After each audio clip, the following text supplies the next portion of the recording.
श्री स्वामी समर्थ. आपल्या घरात श्रीमंती येणार असेल म्हणजेच आपले आर्थिक लाभाचे काही योग जुळून येणार असतील, आपले चांगले दिवस सुरू होणार असतील, घरातील गरिबी दूर होऊन सुख समृद्धीचे दिवस येणार असतील तर आपल्याला काही शुभचिन्हे दिसतात. कोणती आहेत ती शुभचिन्हे?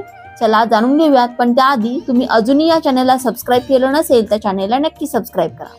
नंबर 1, आपल्या देवघरात लावलेल्या अगरबत्तीचा धूर व सुगंध हा घरभर पसरतो. नंबर 2, अचानक आपल्या दरवाजाच्या समोर एखादी गाय येणे व ती हंबरणे. नंबर 3, आपल्या घरातील महिला अचानक खुश व आनंदी राहायला लागलेली दिसणे. नंबर 4, आपल्या स्वप्नात एखादे मंदिर दिसणे. नंबर 5, आपल्याला स्वप्नात अचानक एखादा मोठा पाण्याचा झरा, धबधबा किंवा नदी दिसणे किंवा वाहते पाणी दिसणे. नंबर 6, देवपूजा करताना अचानक भावुक होऊन आपल्या डोळ्यात पाणी येणे. श्री स्वामी समर्थ.